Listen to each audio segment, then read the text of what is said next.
Hey everybody, welcome to the Conscious Love Show. Whether you are single, you are in a relationship, or you're healing a broken heart, this show is here to inspire you, to remind you how beautiful, lovable, and amazing you truly are, and to give you the practical tools and insights to navigate from wherever you are right now to the loving relationship that you so deeply want to have. My name is Shane Kohler. I'm a certified transformational coach and trainer with over a decade experience helping people release their trauma and open their hearts to love.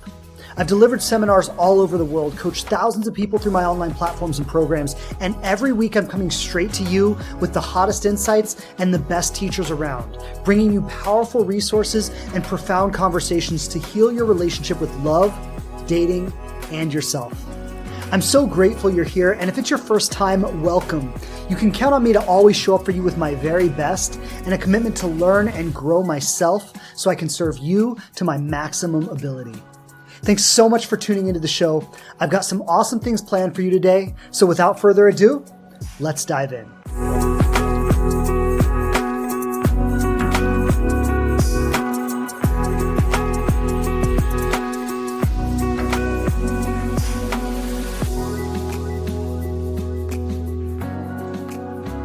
All right. Hello, everybody. Hello. Welcome to the Conscious Love Show podcast. Looking forward to diving in with everybody today. Got a powerful episode lined up today, and this has been inspired by some things that I've recently seen coming up with some of my clients that I'm working with. It's been inspired by some questions that have come in the community through our recent challenge. And what we're talking about today is how to know if a relationship is worth the effort. How do we know that a relationship is worth the effort that we're putting into it? And I think we've all been there at some point in our lives where we are investing and putting effort and energy and time and our heart and our soul into something. And it seems like no matter what we put into it, no matter how hard we try, it seems to constantly leave us empty-handed, right? Like the relationship seems to take more from us than it gives to us. And we invest and we invest and we invest and we try to talk, and we try to communicate, and we try to give the person what they want, and we try to be better, and we try to be nicer, and we try to think about how we can make them happy, and we try everything we can think of. And we pour our heart and our soul into it. But it seems like no matter what we do, the relationship never really goes anywhere. It never really improves. It never really gets better. It never really seems to meet our fundamental relational needs. And sometimes we spend so much time trying to meet the needs of the other person, but we end up having our own needs neglected. And so today, I want to talk about how do you know that a relationship is worth the effort that you're putting into it? Like we've all heard this, that relationships take a lot of work, and any marriage expert or any couple that's been together a long time and are actually happy, right?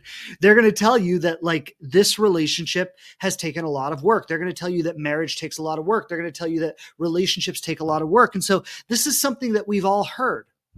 And I think that a lot of us sometimes find ourselves putting effort and energy and time and investment into a relationship with someone.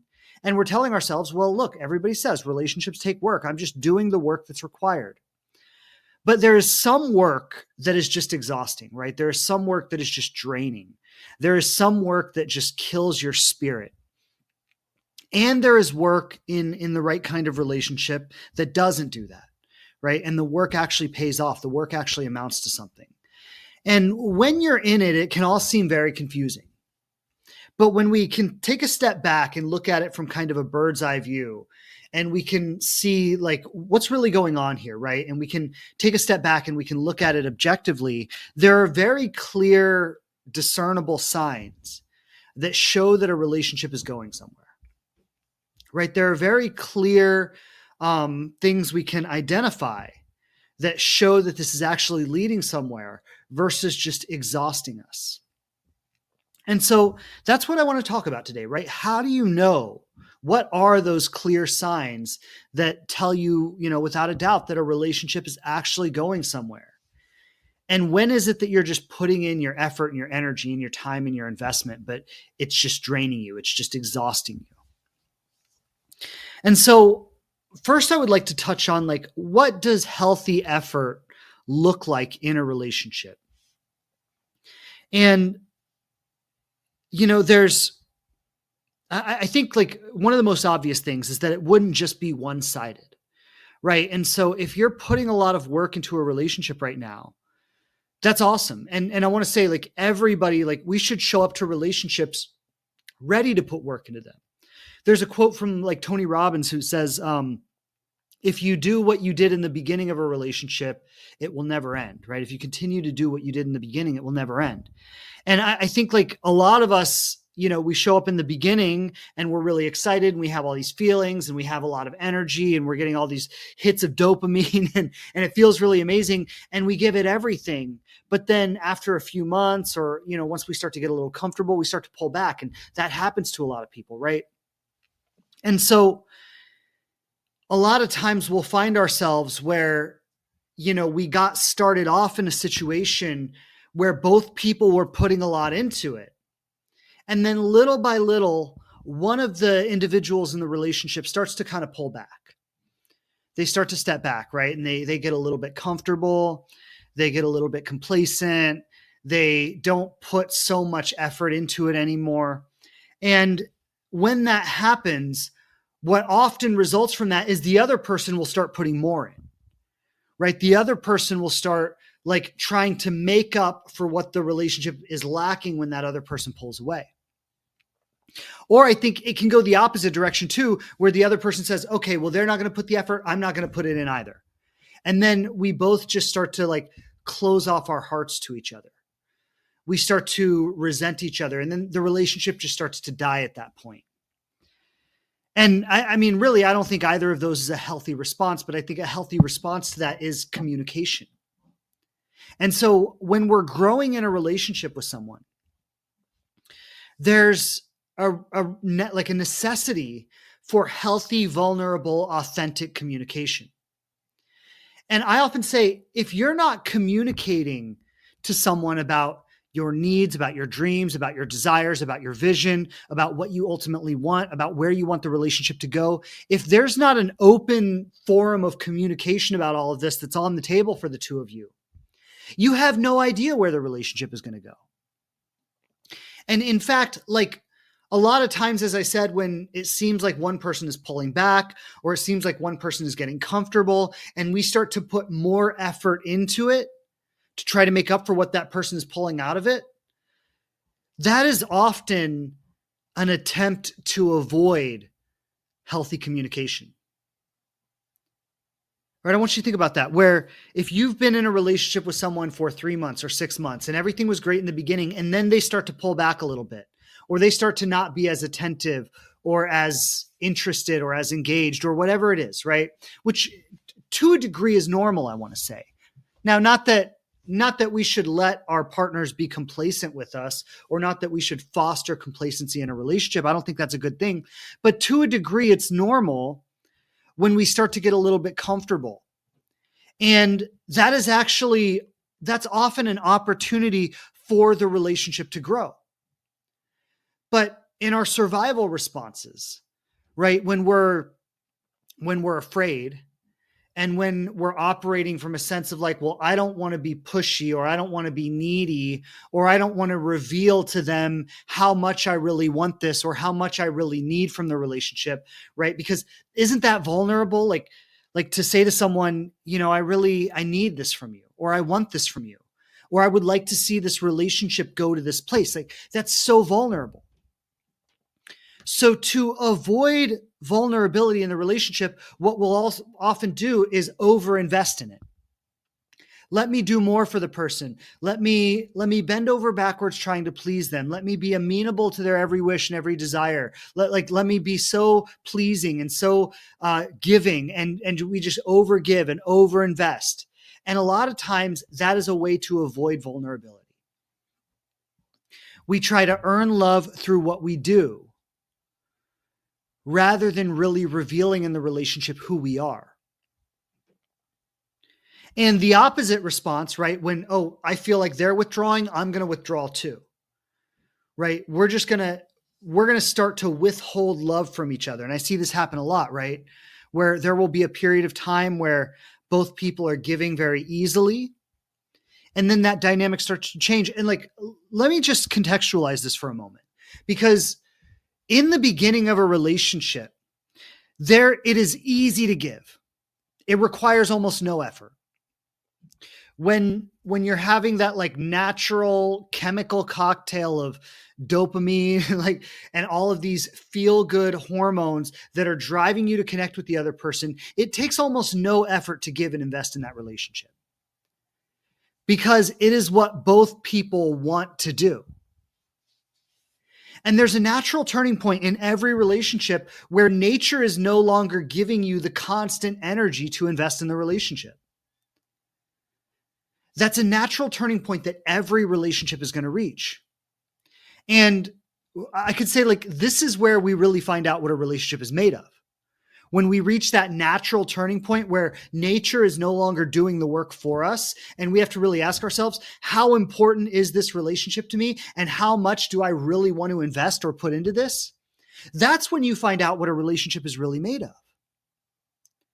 A lot of us think like, and I think most of us are smarter than this by now, but like in the past, a lot of us have thought that like, you know, when I fall in love with someone, and the term fall in love is really about, you know, that feeling we get when we meet someone and there's electricity and you know, that chemical experience takes over of all the falling in love hormones. And we think that when I fall in love with someone, I should have that kind of energy and sustainable desire, and that should last forever. And that when that changes, that there's something wrong.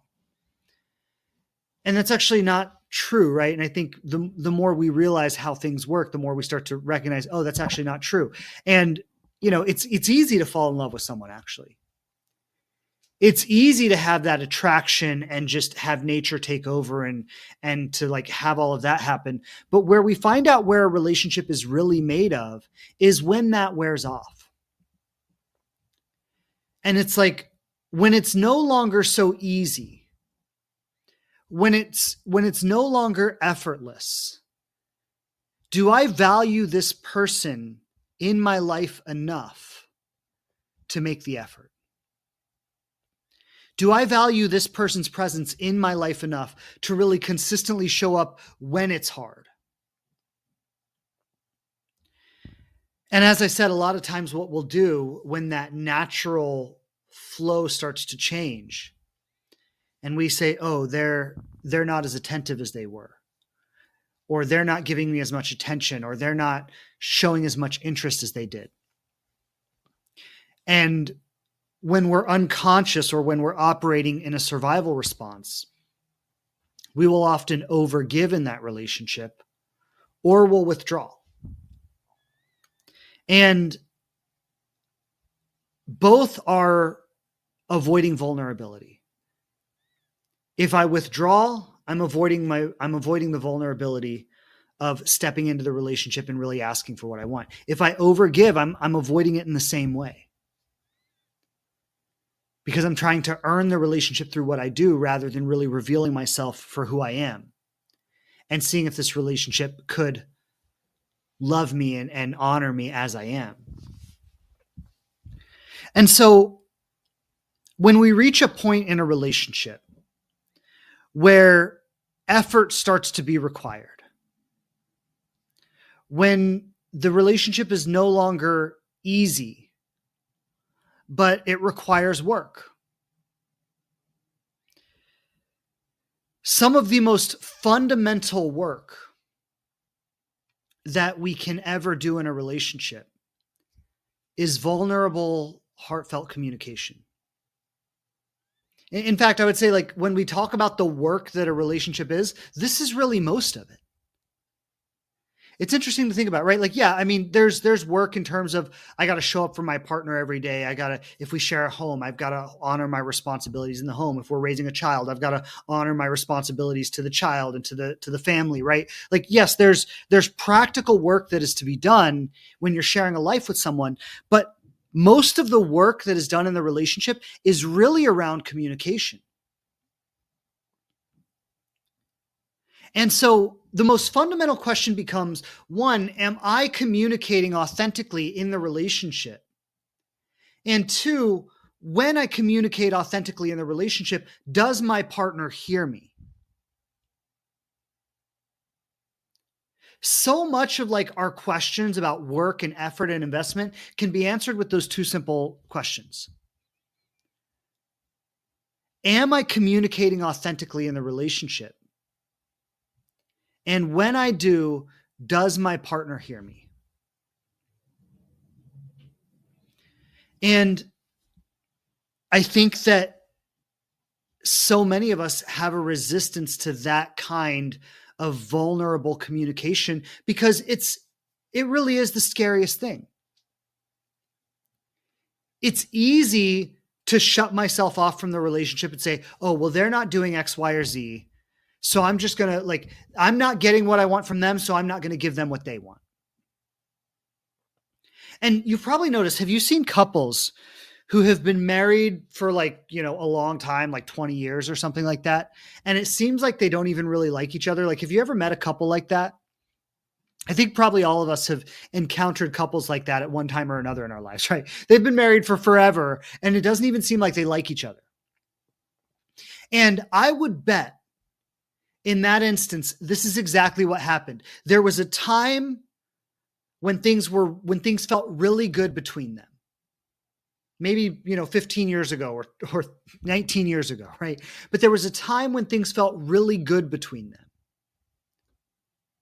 And then what happened was one person stopped feeling like they were seen or loved or honored or appreciated in the relationship. And not for no reason, right? Maybe the other person stopped being so attentive or so invested. And then what they did was they said, fine, if I'm not going to get what I want from you, you're not going to get what you want from me. And there's like, I've often said that in what I call the ego entanglement, and the ego entanglement is, that's a whole different conversation. But when I talk about an ego entanglement, it's what most of the world's relationships really are.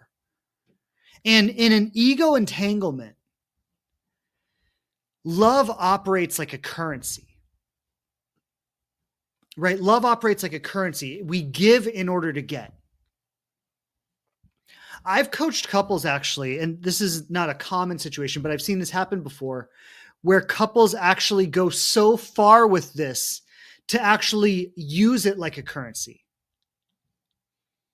And it would be like, I'll have sex with you if you take me to dinner. And they would actually like make agreements about this stuff. And so what happens in a situation like that is that the love is no longer available. Love is no longer free flowing. And going back to that example where like this certain couple I'm thinking of took it so far as to actually make it a currency, right? Like a medium of exchange. If they needed something from each other, it always had to be a deal, right? Okay, you need this from me, you've got to do this. And their entire relationship operated like that. And it's what happens in that kind of situation is there's no free expression of love anymore. Now, that's an extreme example. Most couples don't take it to that extreme. But in a subtler way, we'll do that same thing without communicating about it, right? We'll do that same thing without actually making an agreement about it. And what often happens is we start to feel that our needs aren't getting met. They feel that their needs aren't getting met. And so I withhold a little bit. And then the more I withhold, the more they withhold. And then I withhold more because they're withholding more. And they withhold more because I'm withholding more. And on and on and on and on it goes. And then what starts to happen is as the years go by, it gets to the point where nobody's really giving anything. And that is where the spirit of a relationship dies. Now, we might stay together as life partners in that we share a home, we share expenses, whatever. We raise a family. But the spirit of the relationship is dead because there is no exchange of love. Love is not being given and received in the relationship.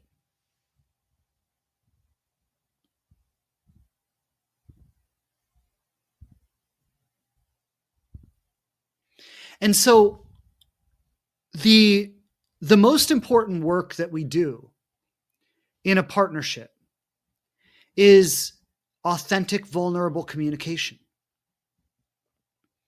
It is expressing my needs. It is asking for what I want.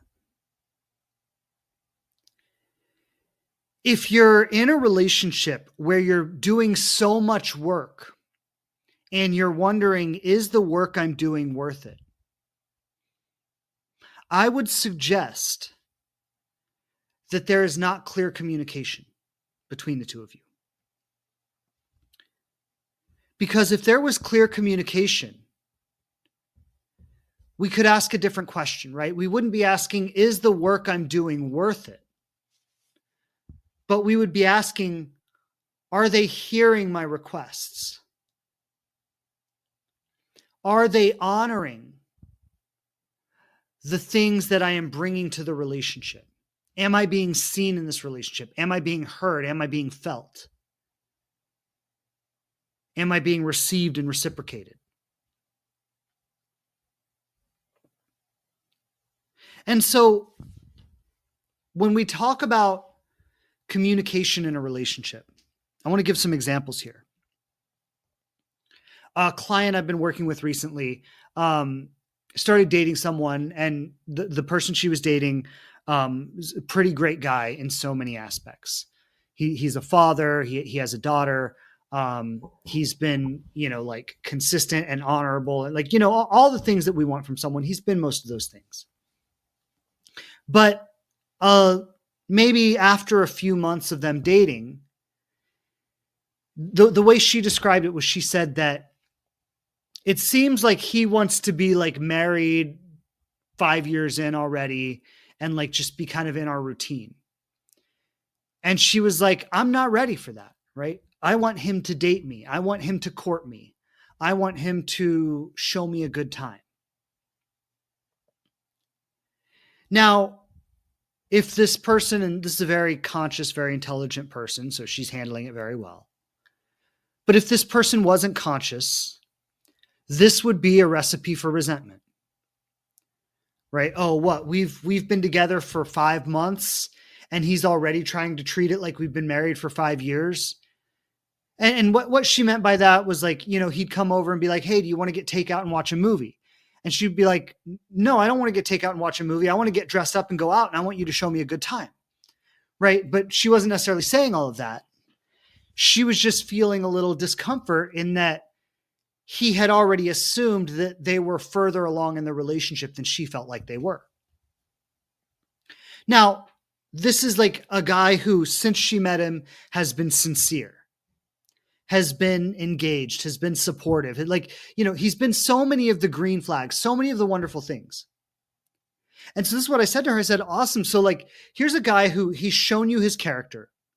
He's shown you his sincerity. He's shown you his interest. He's shown you his desire. He's shown you his dedication. And there's something in the relationship that you're not really thrilled about, which is valid, which is understandable. This is where you need to communicate. And of course, that's where all of our stuff comes up, right? Because, and understandably, she doesn't want to have to tell him, I want you to court me. I want you to take me out and show me a good time. Of course she doesn't want to have to tell him that. It would be so much easier if he just knew it. And maybe in a perfect world he would, but we don't live in a perfect world. And human beings are not perfect.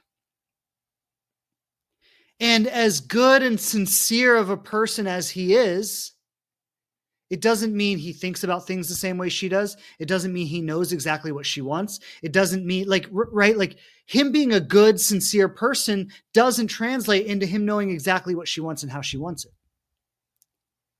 And what I said to her is, given the character of this person and what he's shown you in the 5 months that you've been dating, do you think that if you told him what you wanted and vulnerably asked him to meet these needs that you have, that he would want to do it?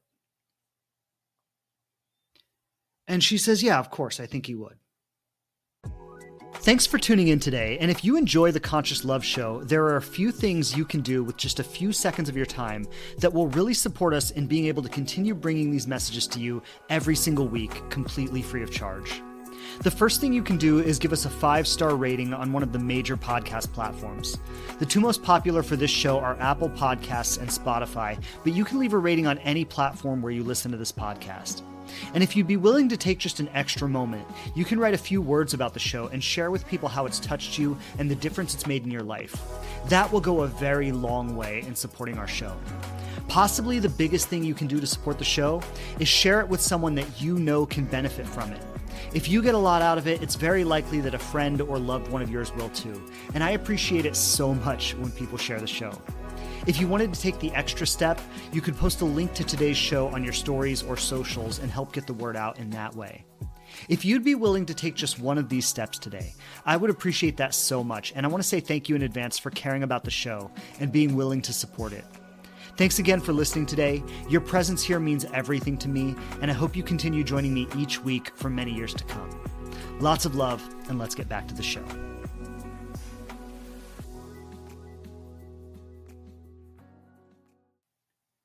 And it's like, okay, so now you can sit back and just be mad that he doesn't get it, or he doesn't know, or he's not doing it exactly the way you want him to.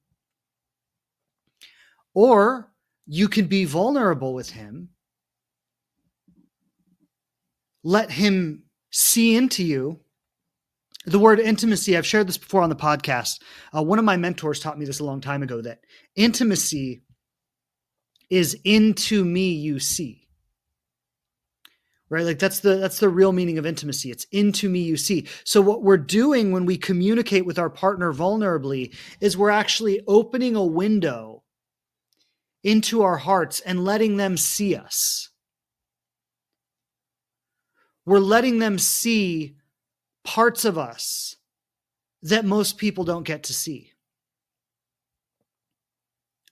And this is the most vulnerable thing. Like, this is the scariest thing in the world, right? And if we look at our history and we look at our past, we've all learned in different ways that intimacy is not safe. And I'm not even talking about sexual or romantic intimacy. I'm talking about just, we learned in grade school that if we really let people see who we were going to get made fun of. Right? We learned in like middle school or high school, like if we told somebody we had a crush on them, that would like open us up to rejection, or that would open us up to ridicule. Right? So we have all learned throughout our lives, even in our relationship with our parents, right? We've learned that intimacy is not really safe. And how we've adapted as a result of that, all of us, in different ways, different forms, but how we've adapted as a result of that is we have put on pretenses. We've put on a certain persona, certain ways that we show up into the world, a certain kind of act we put on that has allowed us to survive. Right? And I know how to be with my friends, and I know how to be with my boss, and I know how to be in all these different ways that allow me to survive by living behind these pretenses, by living behind this persona or this act I put on. And what a relationship is calling us into, a relationship that can really succeed, what it's calling us into is to let down that pretense, to let down that persona, and to let a person see through that window into our heart. And so in the example I'm talking about, when she would go to him and she would say, listen, you know, I've really enjoyed our 5 months together, and you have been amazing, and you have done so many wonderful things, and you've been such an amazing guy for these last 5 months. And I need to be honest with you about something. I've been getting the feeling lately that, you know, you feel like we're further along in our relationship than we are. And that, you know, you just want to come over and order takeout and watch a movie, but I still want to be in the dating phase. I still want to be courted. I still want you to take me out and show me a good time. I want you to plan things, plan dinners, plan events, plan outings. And I want you to take me out and romance me. And it doesn't mean that we won't get to the 5 years in, right? It doesn't mean that we won't get there, but I just don't feel like we're there now. And her expressing that to him is so vulnerable. It's so intimate. And she can't really know what the relationship is truly made of until she expresses that. Because until she expresses that need, she couldn't truly know how he would respond if she did. He might start planning things every weekend. He might start planning things every weekend and keep doing it even 5 years later. If he knows that's important to her, if he knows that's what she needs in the relationship, and he might not. Now, this guy in particular, I think he would, based on what I know about him. But in a broader context, some people would and some people wouldn't. And this is how we know what a relationship is really made of.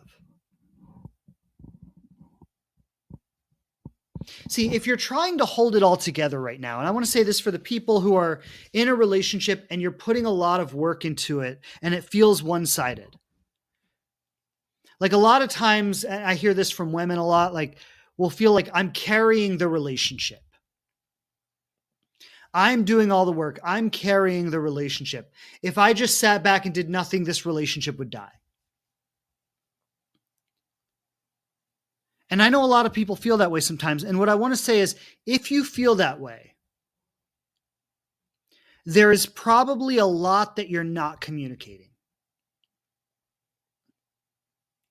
There is a lot that's on your heart, that's on your mind, that's weighing on you, that you're not actually communicating in the relationship. And if you're not communicating about it, the simple fact is you don't know what would happen if you did.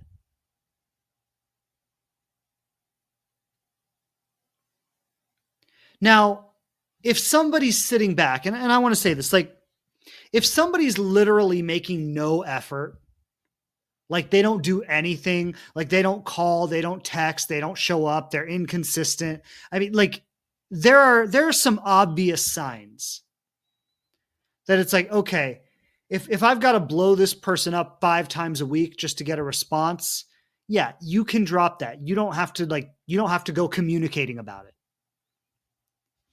So I want to say, like, we're talking about a baseline here where there's a consistency of communication. There's a consistency of us seeing each other,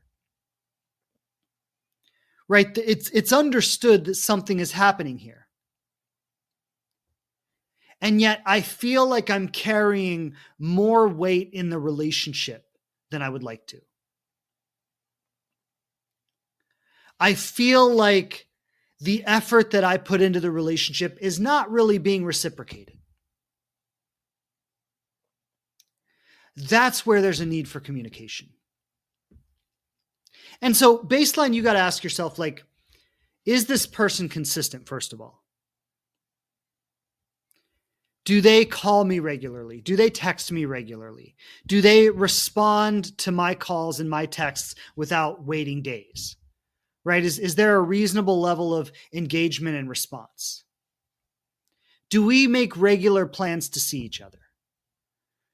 Right? Like it's not like if you're in a situation where you're like trying to get together with them and they're not solidifying plans for days, and then they text you like Friday night and they're like, hey, do you want to hang out tonight? And it's like, I was trying to make plans with you 3 days ago. I didn't hear anything back. And now you're hitting me up last minute. Like, okay, those are the kinds of situations that you can just drop. And I think it's important to say that. So I'm talking about in a situation where there's a baseline of consistency, where there's a baseline of reciprocated interest. but still you feel like maybe the person's gotten comfortable, or you feel like maybe we have different interests in what this is supposed to be or where this is supposed to go. Maybe you're seeing each other consistently and regularly, and there's consistent communication, but you don't really have an idea about what the future is, right? You don't know, like, are we boyfriend, girlfriend? Are we like looking to make this a long-term thing? Or is it just like something that's just kind of happening right now with no intention behind it? These are the instances where communication is critical. And a lot of people might say, well, why do I need to be the one to communicate? Why do I need to be the one to communicate? Why can't they be the one to communicate? And this would be my answer to that. You need to be the one to communicate about it because it's important to you. Right? Like, we could just make it that simple. And we can trust that if something is important to them, they'll communicate about it. But in the example I was giving earlier, this guy comes over, he wants to order takeout and watch a movie. That's how he imagines them spending time together. It doesn't mean he doesn't want to make her happy. It doesn't mean he wouldn't turn the world upside down if he knew there was something he could do to give her more of what she wanted. But when he thinks about how they can be in the relationship together, he imagines them ordering takeout and sitting on the couch and watching a movie. And to him, that seems like a really great, cozy time. They get to snuggle and they get to be close and they get to enjoy a dinner. Like, right? To him, that seems like a great time. She's the one who wants something different. Because it's important to her, she has the responsibility of communicating about it.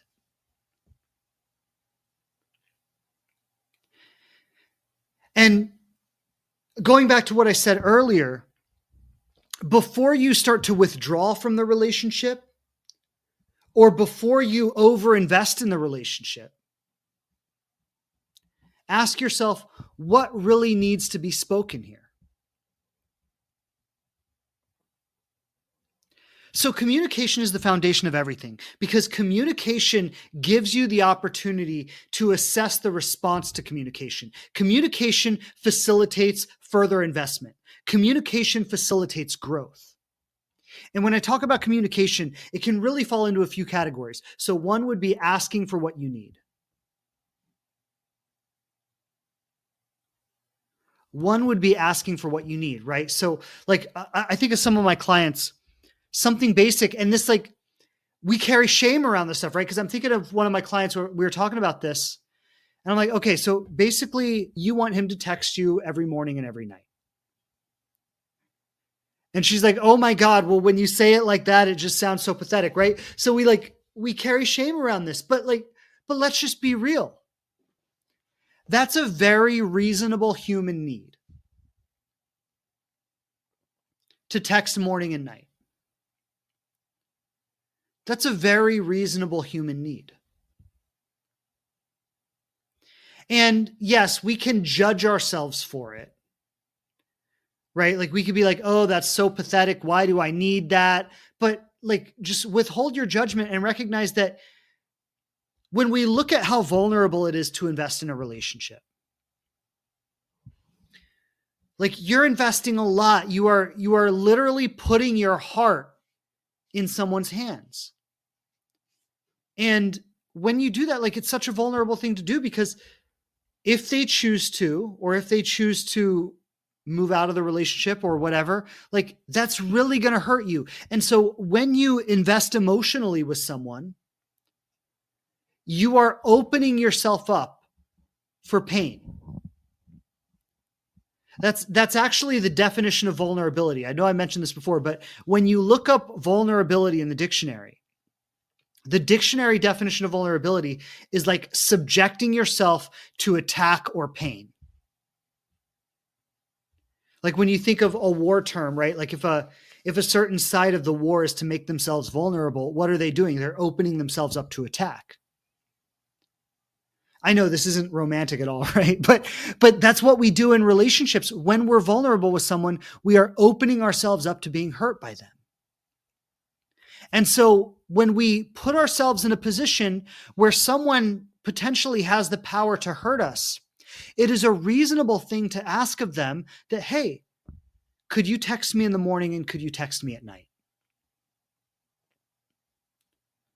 That's a reasonable thing to ask, because what you're really asking for is, I'm opening myself up. I'm making myself emotionally available. I am putting myself in a position in this relationship where you could have the power to hurt me. And because I'm willing to open myself up in that way, in that relationship, something you can do to make that feel safe for me is you can text me in the morning and you can text me at night. And what that does is that gives me some security in that I have a significant space in your life, in that you're thinking about me, in that you haven't forgotten about me, in that you're not running around with someone else or whatever, right?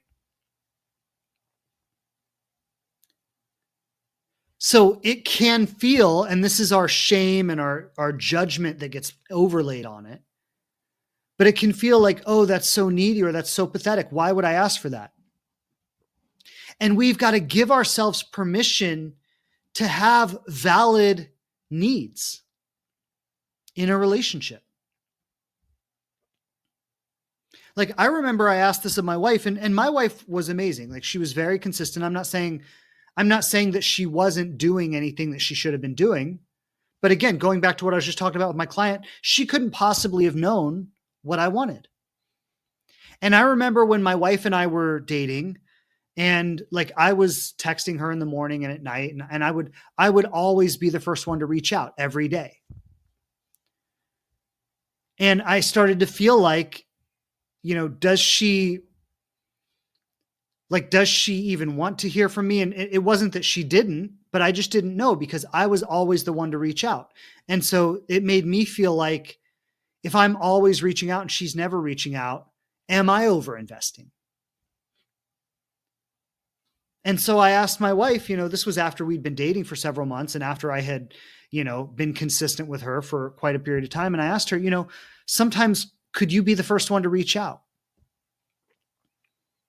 Or even if I reach out in the morning and I reach out at night, could you sometimes text me throughout the day? Or send me a selfie or whatever, right? And so this was something I asked of her because I was putting a lot of effort into the relationship. And that was something that would make me feel more secure in how much I was investing with her. Now, I could judge myself, like, why do I need her to text me? Like, how pathetic is that? Like, whatever. Or I could just be like, hey, this is what I need. This is what would allow me to feel more secure in this relationship.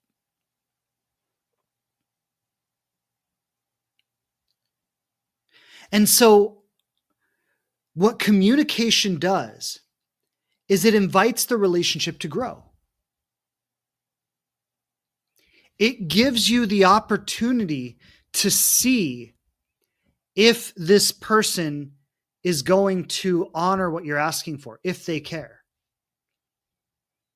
With my wife, it was like a no-brainer. Like, yeah, I can do that. If she had been like, I'm not going to do that, why do you need me to do that? Right? Like, then I would have been like, okay, well, I don't know about this then. If I'm investing all of this and you can't even honor a simple request, I don't know if this is something I want. And a lot of you, I don't know if it's specifically you, but a lot of people, we avoid communicating about those kinds of things because we don't want to hear the answer. Like, on some level, we know what that answer will be, and we don't want to face it. And so what we'll do instead, because we know what the answer will be and we don't want to face it, is we'll either withdraw and play like manipulative games, or we'll overinvest in the relationship. And those are ways that we avoid facing the thing that we don't want to face.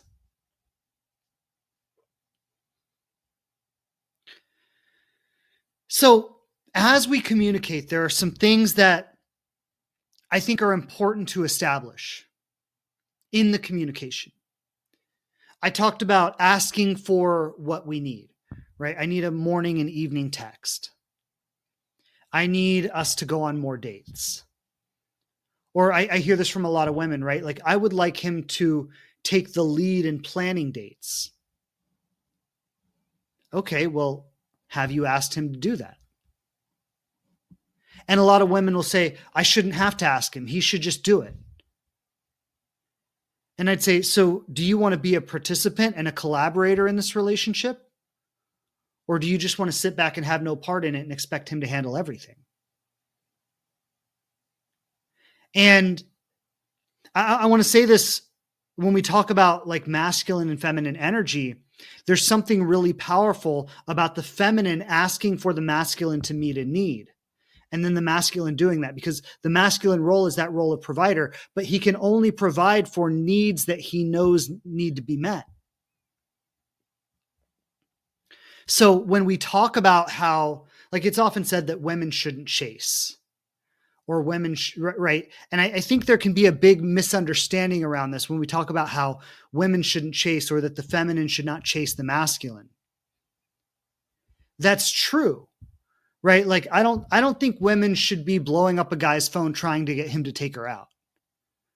I think that is an unsafe position for the feminine to be in. And the masculine's role is to create safety for the feminine.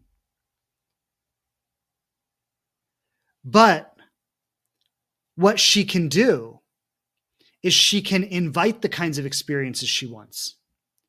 She can give him clarity on the ways that he can provide for her. And what that really is that's a test of his masculinity.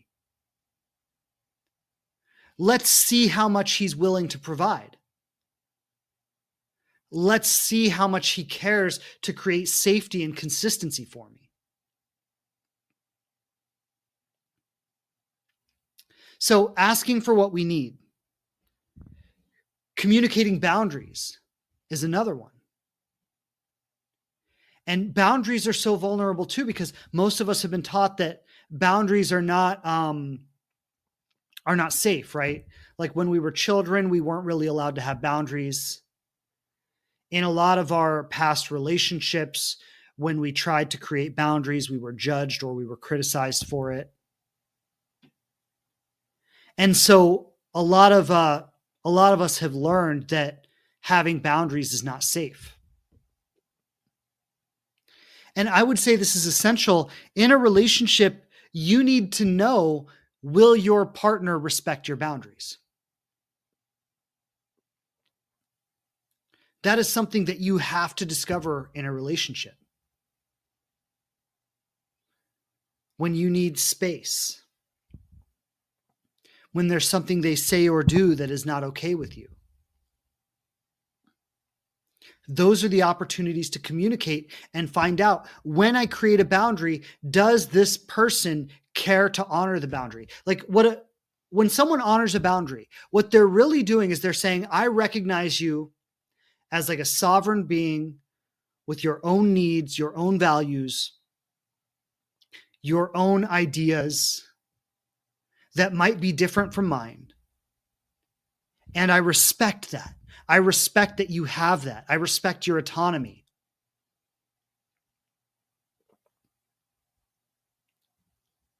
So boundaries are really powerful. And I think another thing that's really important around communication is clarifying a mutual vision for the relationship. And maybe as we communicate, this is like the ultimate green flag, right? So how do you know if a relationship is worth the effort? Well, I think maybe the ultimate answer to this question is when you can establish with somebody a mutual shared vision for the future and commit to building that together. Right? Like, my wife and I, from very early on, we had conversations about like having children. We had conversations about like, we were long distance. So I lived in South Florida, she lived in New Jersey. And we had conversations about like, okay, so, if we're together a couple years from now, one of us is going to want to move. Is that going to be me or you? Like there was an understanding from very early on in the relationship that if we, it wasn't like, okay, we're going to spend the rest of our lives together. We weren't naive about it. But there was also an understanding that we're not here just to fuck around.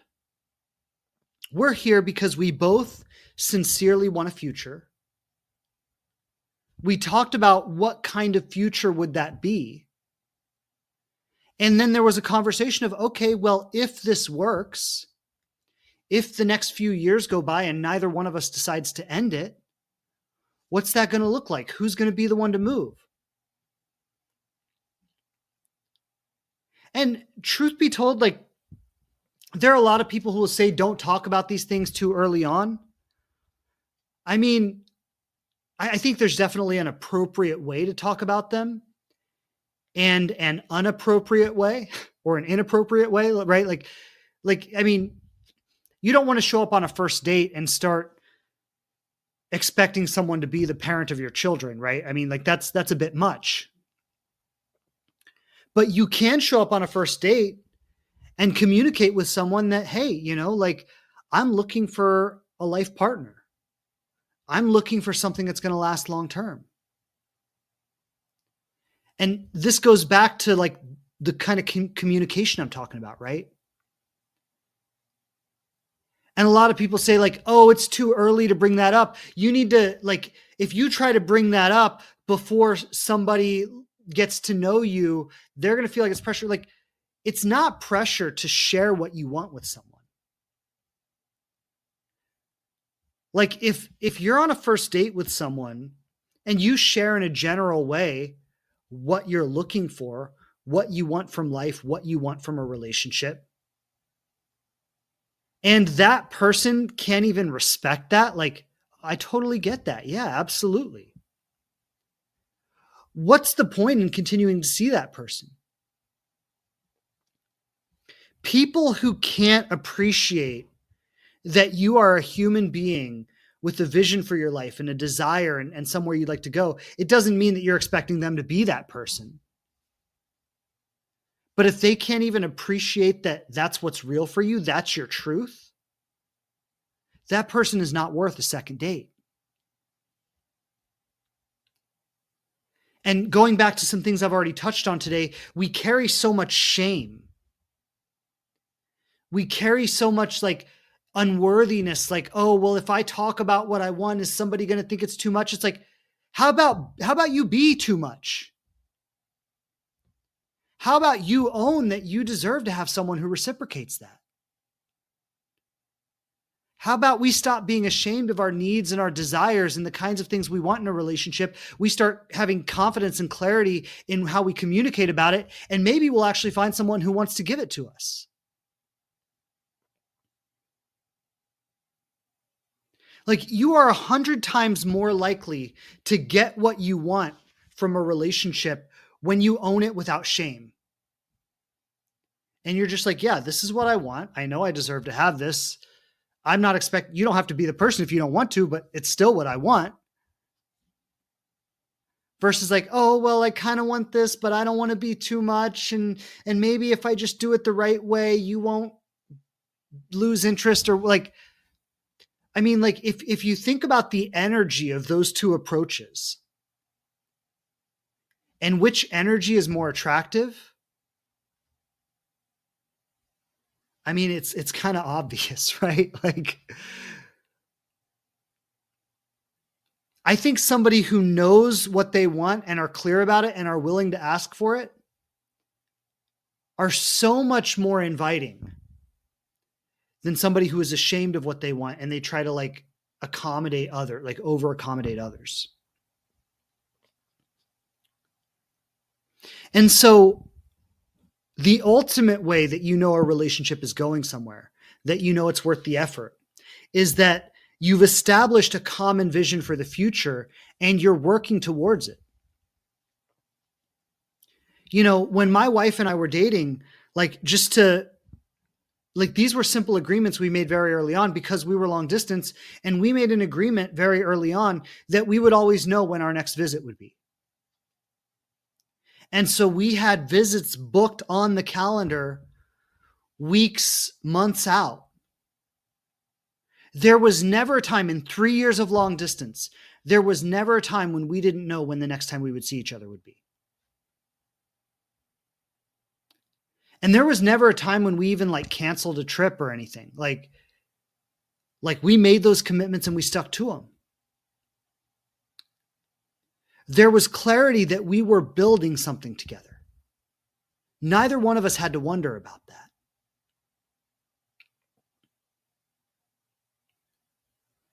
And so that's something that was established through communication.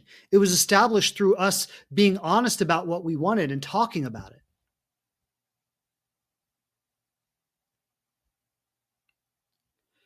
So when you establish that common vision and both people are making equal investments in that future that you're creating together, that's the ultimate green flag that you know a relationship is going somewhere. And so I think an important thing to say here with everything we're talking about, so we're talking about communicating needs and wants from the relationship. We're talking about communicating boundaries. We're talking about establishing a common vision for the future. And with every single one of these things, the most important thing that happens on the other end of it is whatever you discuss is followed up with action. I've seen it a lot of times in relationships where we talk about things and talk about things and talk about things and talk about things. But no matter how much we talk about it, nothing ever happens. Nothing ever changes. And a lot of times you'll end up with someone who you'll say you want this or you need this, and they'll tell you everything like, oh yes, we'll do that. Absolutely. Oh, of course. But then they never do anything about it. And after that happens, like I kind of like a 3 strikes rule. You know, like you talk about it once, okay, nothing happens. You talk about it again, okay, nothing happens. Then it's like, listen, I've brought this up twice. We've made agreements about this. Nothing has happened. If I bring this up, like this is the last time I'm bringing it up, and I'm going to be done. I've often said this, and I think it's important, is that the only true power anyone has in a relationship is your ability to leave it. Like we've each got to recognize ourselves as someone who is worthy of love, of someone who is worthy of having our needs met, as someone who is worthy of reciprocation. And so the only real power we have in a relationship is when we show up to it and we're in it. Like, yes, I'm in it. I'm willing to invest. I'm willing to show up. I'm willing to be engaged. And if I don't feel like this relationship is going somewhere, I'm going to leave. Like we hold ourselves as someone of so immense worth. Like we hold ourselves with the awareness that this person is fortunate to have me in their lives. And they need to earn my presence here.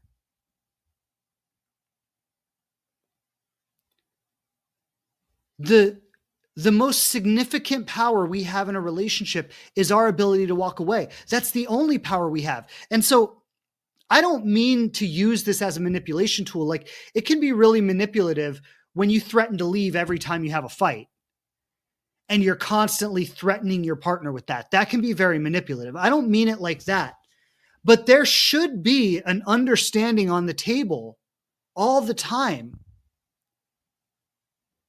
that this person is a gift to my life and I need to honor their presence here. And there should be an awareness in the minds of both partners that if I don't honor this person's presence in my life, they can and will leave.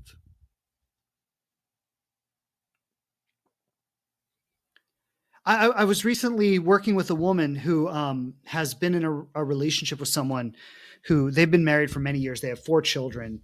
And he's had multiple affairs. He's had relationships with escorts. He's had girlfriends and been like in touch with his ex-girlfriends and all this stuff. And I had this very conversation with her. I said, at what point is it going to be too much? Like, at what point is this going to be a deal breaker for you? And she said to me, I don't think I could ever leave him. I can't live without him.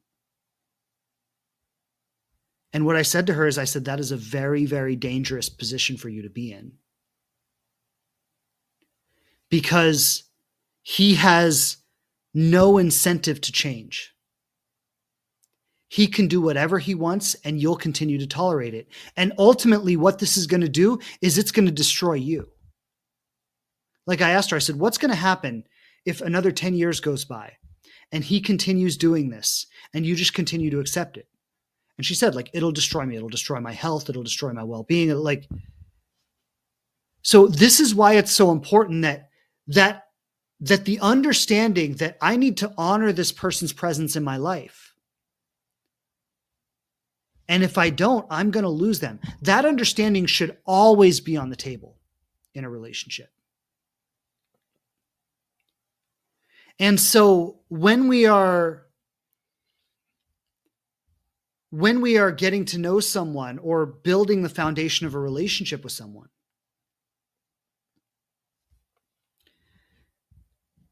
we communicate about what we need, about our boundaries, about our values, about our vision. And we observe that our communication is heard, it's understood, it's respected, and it's followed up with action. Right? My wife and I didn't just talk about moving in together one day. We took consistent steps for years that were moving in that direction. And I've often shared, we almost broke up a bunch of times, right? It wasn't like, oh yeah, this is a done deal, we're going to live together. It wasn't like that at all. There was about a year and a half where we honestly didn't know if we were going to stay together or not. And yet, even in that period of time where we didn't know if we were going to stay together or not, there was a mutual commitment from both of us that as long as we are in this, we're going to give it 100%. I've often talked about this principle with people, is that you don't do like a 50% or a 30% investment in a relationship. If you are with someone, you are 100% with them. Like it's 100% or it's zero. You have the right to leave. You have the right to step away. If you're not being honored and respected and appreciated, you absolutely should step away. But as long as you're here, as long as you're choosing to engage in this, you give it 100%. And if you've given it 100% for so long, you've communicated as well as you possibly can. You've had these conversations. You've been intimate. You've been vulnerable. You've made yourself available. And time again, you've been let down. The person is not willing to meet you where you are. At a certain point, you say to them, listen, I have given this my 100%. I have done everything I possibly could to see if this relationship has potential. And after everything I've invested in this and everything I've given this, I see that this relationship does not have the potential I'm looking for. And so I'm going to choose to step away. And I would say, just to give a little bit of a guideline here, and I'll end with this. If there is a 3-month period, or let me put it this way. If there's that baseline of consistency that I talked about earlier, if there's that baseline of consistency, that's kind of like the first step. You've got to have that baseline of consistency. If you have that baseline of consistency and you're with someone for 3 months. That might be like the first breaking point. I think 3 months is enough time. If you're really consistent and you're engaged and you're working on building something together. That's like the first breaking point, right? If you haven't been impressed with how they've shown up in 3 months, you can let it go at that time. If things are great 3 months in, you're communicating, you're showing up for each other, you're meeting each other's needs, I would say the next breaking point is probably like, I mean, it could happen earlier, but I'd say maybe about a year. And you see how things unfold over that year. Of course, things could show up in that year that are deal breakers for you, and that's okay if you choose to step away. If you make it to that year and you feel like things have been really solid for a year, that's where you can start looking at like, okay, where is this really going long term? What are the big commitments we're going to make to each other maybe in this next year that are going to define our life together moving forward?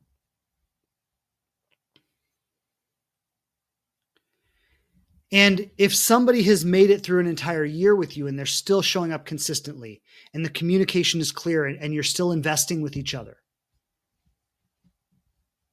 it's likely that it's going to continue that way. But this is why we say relationships are work. It's because that never ends. And every new season of your life requires a new level of this. And it never really ends. It just goes on and on and on and on and on. And so there's never a point in a relationship where the work is really done.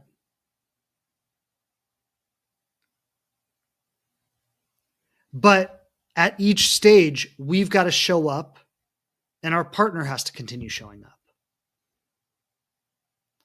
And to the degree that that's happening, we can trust that this relationship is something that is absolutely worth the effort we're putting into it. So I hope I did a good job of answering the question today. This is a powerful question. I think it's something that so many people have faced. And, you know, there's a big difference between working towards something and building something with someone and just spinning your wheels in a relationship that's going nowhere. And that difference is 100% determined by how vulnerably and authentically you communicate and how well your communication is received and reciprocated and the action that's taken there. So thanks for being with me today, everybody. This is a powerful conversation. Happy to be in it with all of you. I want to take some questions now. I'm going to look through and see what kind of questions we have. And I'll be able to answer maybe a handful of questions today. So Rick Halstead is asking, generally, how long before cohabitation? And I think this is a great question about timelines. And just a really simple answer is I think it's good to wait a year for that kind of stuff.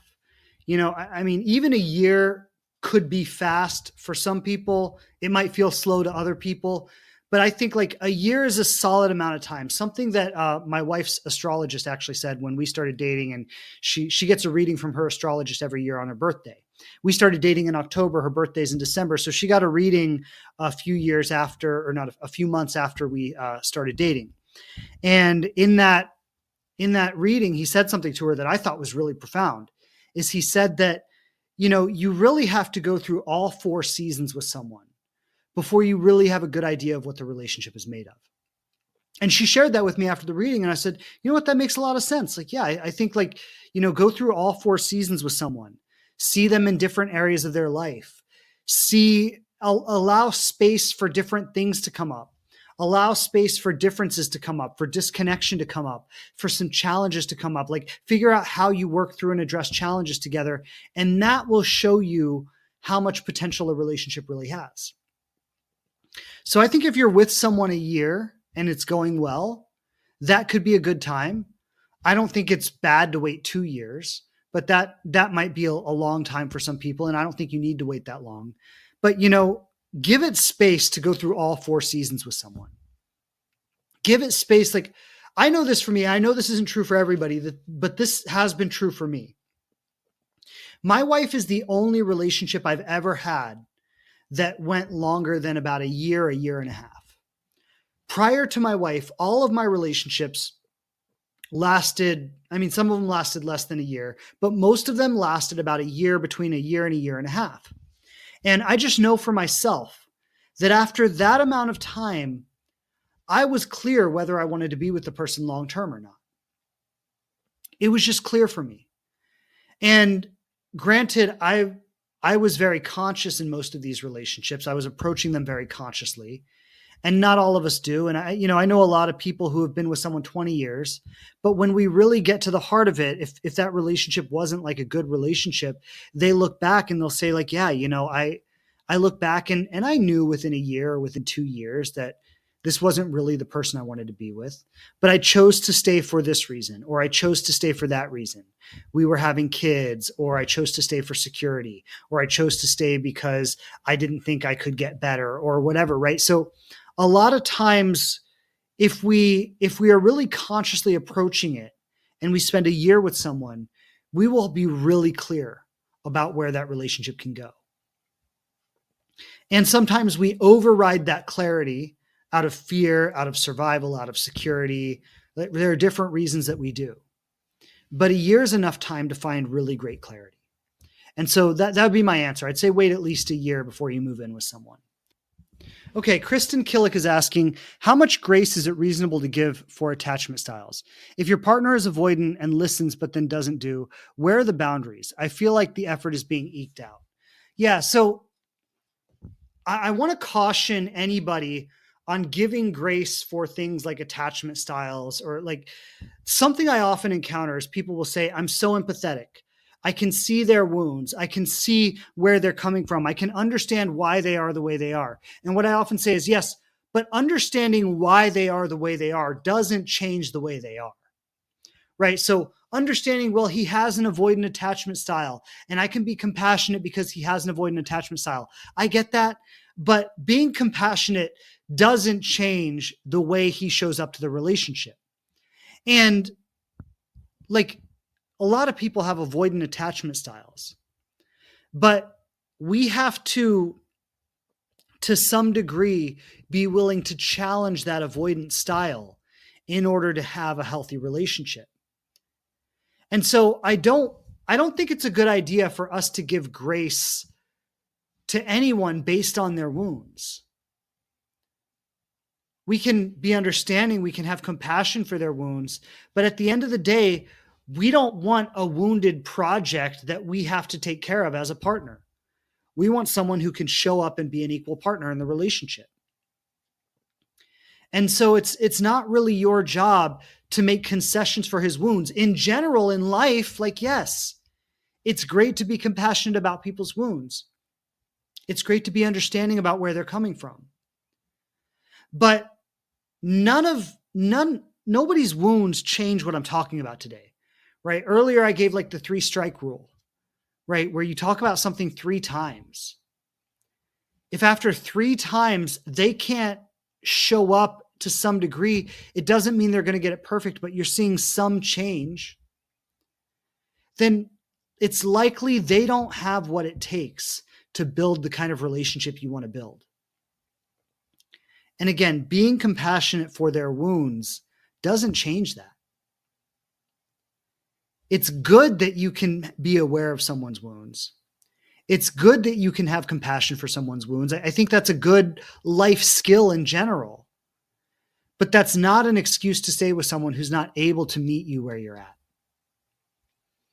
So if you took the conversation about his attachment style off the table and you just simply made it, when I communicate about something, is he willing to hear and respect and make the effort?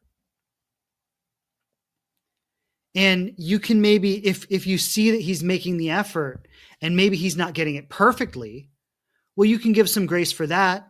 I see that he's trying, and maybe it's not coming out perfect, but he is trying, and I see that he's trying. And maybe the next step is to meet with a counselor, a therapist, right? Or a coach. So there might be steps you can take to support the effort he's making. But ultimately, if change isn't happening, no matter how much you talk about it, the reasons why aren't so important. Sometimes you need to let him go. And maybe that's the lesson that he's going to need to really facilitate change in his future. That's a different conversation. But a lot of love to you. I know that's hard, Kristen, but you deserve someone who can show up and meet you where you are. That's really what it comes down to. Shabana Walji is asking, what do you believe it is in us that draws us towards toxic people or relationships, where the highs are really high, but you end up feeling depleted and exhausted afterwards?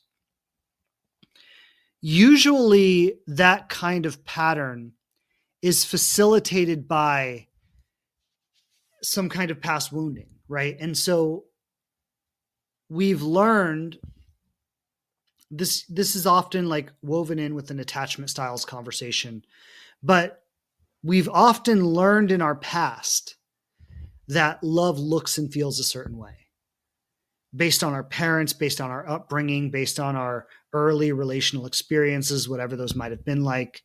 We've learned based on our past that love looks a certain way. And because we've learned based on our past that love looks a certain way, we tend to be tuned into those kinds of things. So if you're chasing really high highs and relationships that have really low lows, there's likely a relational patterning in your past that you've become familiar with, that you've become accustomed to, and you're seeking out that familiar pattern. Now, that's a whole other podcast episode, so I can't go too much more into that. Again, a lot of times this is woven into like an attachment styles conversation. But for now, I just want to say that what it is in us that draws us to toxic relationships is usually some kind of relational patterning, often stems back to our childhood or up to our early relational experiences. And again, that's a whole other conversation. I can't go too much more into that today, but I would say, yeah, that's generally what it is, generally some form of that. So thank you for the question. Okay, question from Jensen Neal. What are some of the gifts or progressions you have seen in your relationship as a result of being vulnerable or asking for what you need? So thank you for the question and for clarifying that. I mean, I think the gifts and the progressions have been having the needs met, right? Having the needs met. And I think that's really kind of universal, right? The gift of communicating and asking for what we need is having a solidified relationship, knowing and feeling certain in that this person is on the same page as me. We are growing, we are building together, we are creating something. This is something I can count on. This is something I can rely on. It builds trust in the relationship as you communicate and you see that person showing up consistently for you. It builds your faith and your trust in the relationship. So these are the gifts. And I think that's universal, right? I don't think that's unique to me or to my wife and our relationship, but I think that is what happens. Clear communication and asking for what you want gives someone an opportunity to meet you there. It gives someone an opportunity to show up for you in the way that you need them to. And so that has been the gift. Like the gift is my marriage with my wife. The gift is the life that we've created together. The gift is the fact that I know I have a partner who, when I talk to her about something, she's going to take it seriously and she's going to, within reason, like do her best to meet those needs and vice versa. Right. So we know that we have that with each other. We know that that's something we can count on because that's been proven time and time and time and time again throughout our relationship. That was proven when we were long distance. It was proven when we moved in together. It was proven when we bought a house together. It continues to be proven week by week and month by month. So that's the payoff. That's the gift, right? That is the way that you establish a solid relationship. There's no other way to do it. So thank you for the question. And yeah, I think that's pretty universal, right? It's the same for everyone. So I'm going to take this last question from Tarot Talk. I met someone 3 months ago and there was some momentum building, but for the past 3 weeks, the momentum has slowed down. He's a wonderful person and we connect beautifully. No physical intimacy has happened yet. Suggestions? Yes, my suggestion is to communicate, right? So I'm going to give you some language for this. You could say something to him like, hey, I just want to check in with you because, I've really enjoyed our relationship so far. You're a wonderful person and it's been wonderful to connect. And I felt like for a while there, the momentum was building and it seems like in the last few weeks, something has changed or there's a little more distance or I don't know, maybe you're just busy or I don't know what it is, but I just wanted to check in about it because I've really enjoyed our connection and I'd really like to see it go somewhere. And, I think it's important that we talk about things like this if the relationship is going to go somewhere. So, just want to check in with you, see where you are, see what's going on. And, I would love it if we could create that kind of consistency that we had before and continue to create that. Right. So something along those lines.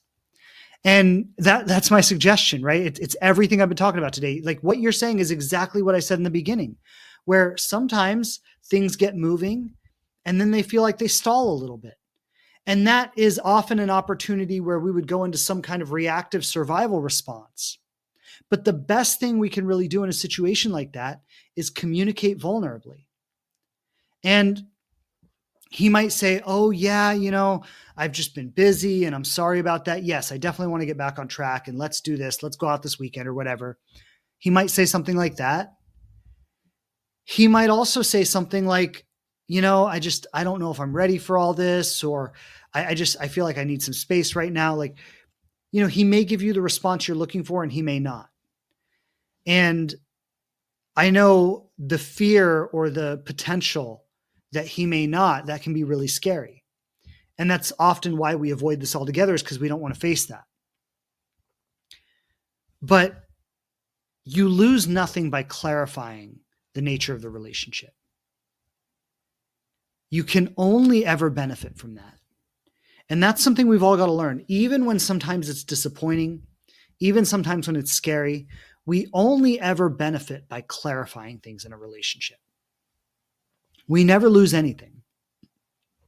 So lots of love to you as you navigate that. I know that can be a scary step to take. I want to send you lots of love and courage as you take that step. To everybody, thank you so much for being on with me today. Big love, big blessings. We're coming up on the new year, so I probably won't be live next week. We're coming up on the new year here. I'm going to take a little break for the holidays, but I'll be back with you next year. Big love and blessings for your holidays, for your new year. I hope that you have everything that you're seeking come to fruition this year and all your intentions for the next year. So big love, big blessings to all of you. Thank you so much. Many blessings to everybody. And I'll see you back here in January. Lots of love, everybody. Take care. Have a happy holidays. Happy New Year. We'll talk soon. Bye. Thanks again for checking out the show. Please subscribe on whatever platform you listen to podcasts on the most. And I would love it so much if you leave a review and tell people what you think of us. Don't forget to follow us on Instagram @TheLivingRelationship to connect more closely. And I'm grateful to be supporting you on your journey to love.